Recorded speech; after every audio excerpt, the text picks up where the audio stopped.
Hello दोस्तों, welcome to OTP channel. Online tech platform में आप सभी का स्वागत है।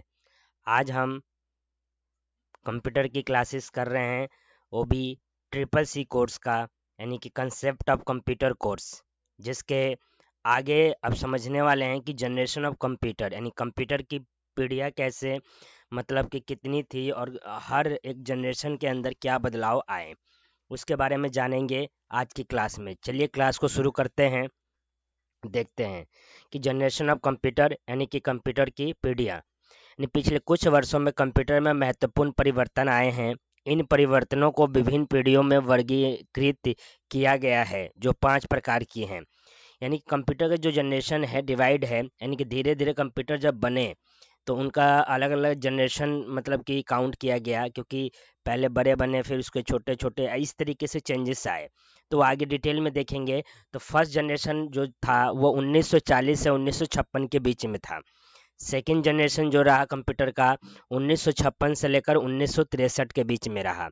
थर्ड जनरेशन की बात करें तो 1964 से लेकर 1971 के बीच में रहा।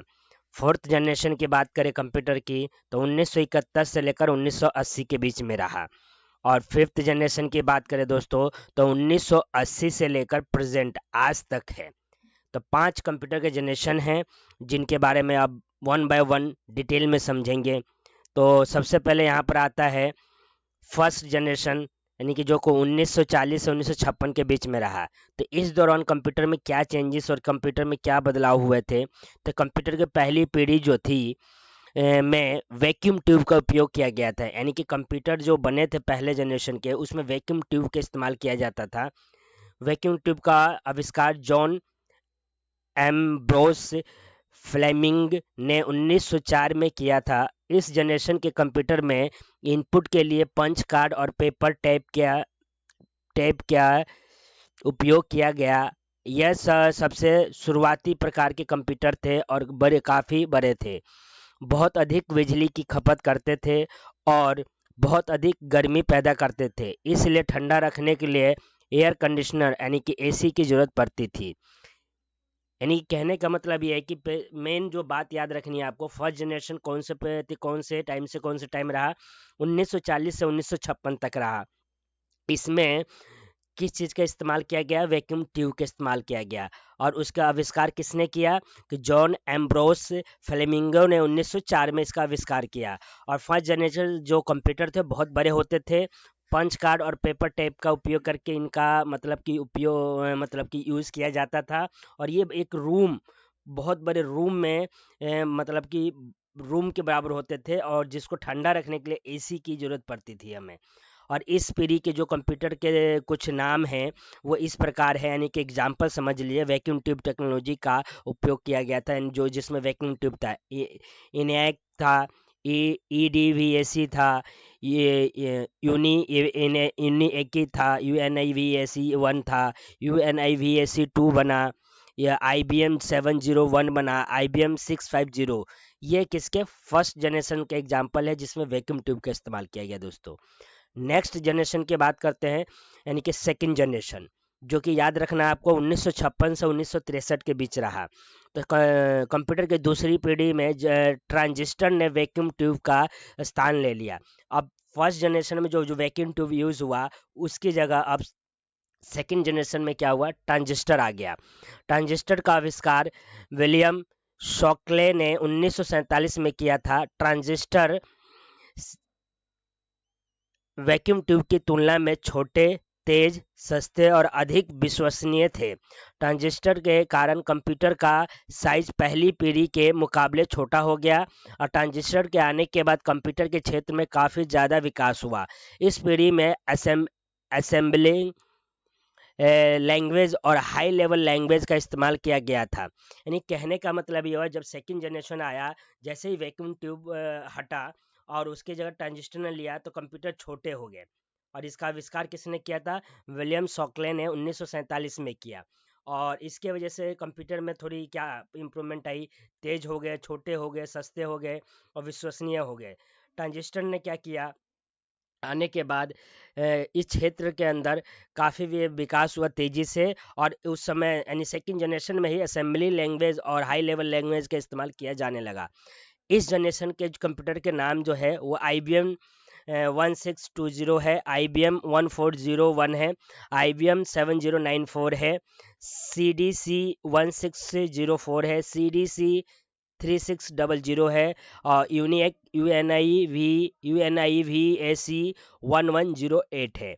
तो इस सेकंड जनरेशन के जो एग्जांपल्स हैं कंप्यूटर के, ये भी आपको याद रखने पड़ेंगे, क्योंकि पेपर में पूछ लेता है चार ऑप्शन देके कि कौन जो है इन चारों में से सेकंड जनरेशन का है, फर्स्ट जनरेशन का है, थर्ड जनरेशन का। तो इस तरीके से जो मेजर चेंज हुआ सेकंड जनरेशन में, ट्रांजिस्टर ने वैक्यूम ट्यूब का जो है वो जगह ले लिया, जिसके वजह से और हाई लेवल लैंग्वेज और लो लेवल ये असेंबली लैंग्वेज का प्रयोग भी होने लग गया। इस तरीके से जब बढ़े आगे आगे, जैसे जैसे जनरेशन बढ़ते गए, थर्ड जनरेशन का टाइम आ गया। थर्ड जनरेशन जो रहा वो 1964 से 1971 के बीच रहा। इस दौरान क्या हुआ दोस्तों कि कंप्यूटर की तीसरी पीढ़ी में ट्रांजिस्टर की जगह अब आईसी ने ले लिया। यानी कि आईसी को फुल फॉर्म है इंटरग्रेड सर्किट का इस्तेमाल किया जाता था। इंटरग्रेड सर्किट का आविष्कार जैक किबे ने 1959 में किया था। आईसी एक तरह की चिप है जो कि सिलिकॉन से बनी हुई होती है, इसलिए इसको सिलिकॉन चिप भी कहा जाता है। तीसरी पीढ़ी के कंप्यूटर की काम करने की स्पीड पिछले दोनों पीढ़ियों के कंप्यूटर से बेहतर थी, क्योंकि इंटीग्रेटेड चिप आईसी आने के कारण कंप्यूटर का साइज काफ़ी छोटा हो गया था। इसके साथ साथ मेमोरी की क्षमता भी काफ़ी ज़्यादा बढ़ गई थी। इस पीढ़ी में हाई लेवल लैंग्वेज जैसे कि कोबोल, पास्कल आदि का यूज़ किया जाता था, इसलिए इनमें प्रोग्रामिंग करना आसान था। यानी थर्ड जनरेशन में क्या हुआ, सबसे पहले जनरेशन में वैक्यूम ट्यूब को ने रिप्लेस किया सेकंड जनरेशन में किसे, ट्रांजिस्टर से, और थर्ड जनरेशन में ट्रांजिस्टर को रिप्लेस कर दिया आईसी ने। अब आईसी होने की वजह से, आईसी एक चिप था जिसके वजह से क्या हुआ, कंप्यूटर के साइज और छोटे हो गए, स्पीड ज़्यादा हो गई, मेमोरी की कैपेसिटी बढ़ गई, इस वजह से कंप्यूटर और फास्ट हो गए। और इस जनरेशन तक जो है हाई लेवल लैंग्वेज जैसे कि कोबोल, पास्कल जैसे लैंग्वेज का इस्तेमाल होने लगा और प्रोग्रामिंग करना आसान हो गया। ठीक है दोस्तों, थर्ड जनरेशन के आते आते जब इसके एग्जाम्पल है, इस पीढ़ी के कुछ कंप्यूटर के नाम इस प्रकार है। थर्ड जनरेशन के IBM 360 सीरीज था, हॉनी बेल 6000 था सीरीज, PDP यानी कि पर्सनल डेटा प्रोसेसर आ गया, IBM 370/168 आया, TDC 316 भी इस किसके, थर्ड जनरेशन के एग्जाम्पल है। आगे बढ़ते हैं दोस्तों, फोर्थ जनरेशन आया कंप्यूटर का। अब तीन जनरेशन के बाद जो चौथा जनरेशन कंप्यूटर का आया, उसमें क्या चेंजेस हुए। उसमें क्या हुआ कि कंप्यूटर की चौथी पीढ़ी में आईसी की जगह माइक्रो प्रोसेसर का इस्तेमाल किया जाता था। यानी कि आईसी की जगह किसने ले लिया, माइक्रो प्रोसेसर ने। अब आईसी से और छोटा हो गया। माइक्रो प्रोसेसर में बहुत सारे LSI यानी कि लार्ज स्केल इंटीग्रेशन और VLSI very large scale integration तकनीक का इस्तेमाल किया गया था। चौथी पीढ़ी के आने के बाद कंप्यूटर और भी ज़्यादा आधुनिक हो गए। इस पीढ़ी के आते ही कंप्यूटर के काम करने की क्षमता और स्पीड दोनों ही बढ़ गई। क्यों बढ़ गई, क्योंकि इस समय जो है माइक्रो प्रोसेसर यूज होने लगे, और माइक्रो प्रोसेसर दो प्रकार के यूज होने लगे, एक लार्ज स्केल इंटीग्रेशन और दूसरा वेरी लार्ज स्केल इंटीग्रेशन वाले यूज होने लगे। इस पीढ़ी के आते आते ही कंप्यूटर के काम करने की क्षमता और स्पीड दोनों ही बढ़ गई। इस पीढ़ी के कंप्यूटर हाई लेवल लैंग्वेज जैसे कि C++ आदि को सपोर्ट करते हैं। इस पीढ़ी के दौरान MS डोस और MS विंडोज जैसे ऑपरेटिंग सिस्टम विकसित किए गए।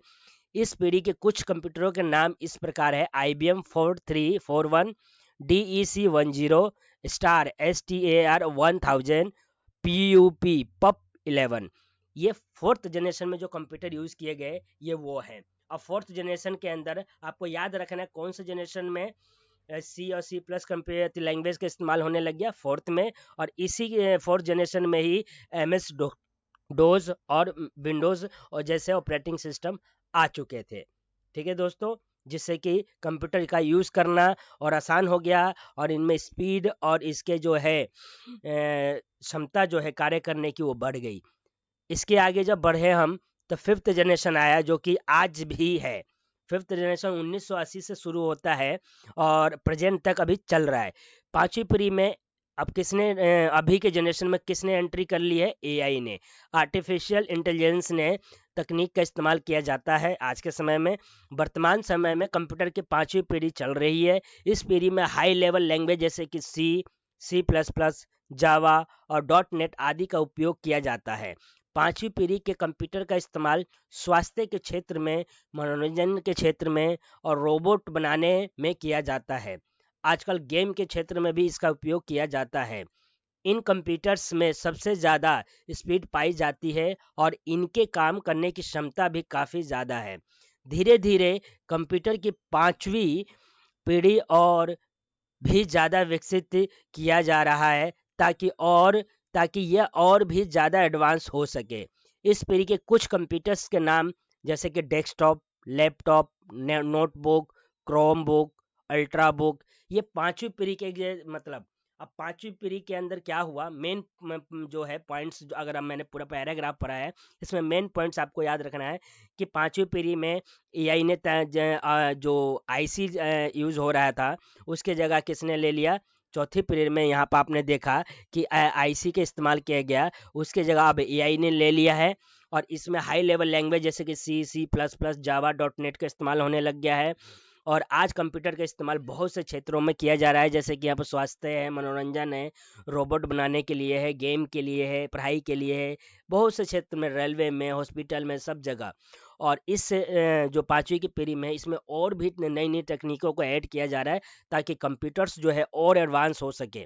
ठीक है, और इसका एग्जांपल आपको बिल्कुल सिंपल है। डेस्कटॉप कंप्यूटर आप जो यूज़ करते हैं वो है, लैपटॉप है, नोटबुक है, क्रोम बुक है, अल्ट्रा बुक है, इस तरीके के जो जितने भी फीचर्स, यानी कि जो आज बहुत छोटे और बड़े फीचर के साथ आ रहे हैं मार्केट में, वो फिफ्थ जनरेशन के एग्जाम्पल है कंप्यूटर्स के।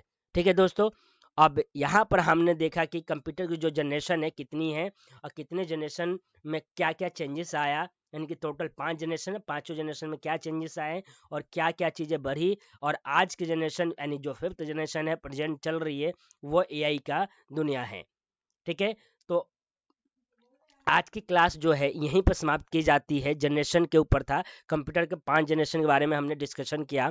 और मैं आप सभी से विनती करता हूं कि कंप्यूटर का नॉलेज जितना हो सके आप बढ़ाइए, प्रोग्रामिंग लैंग्वेज सीखिए, एआई के बारे में जानिए, क्योंकि जिस प्रकार से आज टेक्नोलॉजी आगे बढ़ती जा रही है, उस प्रकार से टेक्नोलॉजी का इस्तेमाल जो है हर क्षेत्र में किया जा रहा है, जिसके वजह से नौकरियां जा भी रही हैं, लेकिन उस न्यू टेक्नोलॉजी की वजह से नौकरियां आ भी रही है।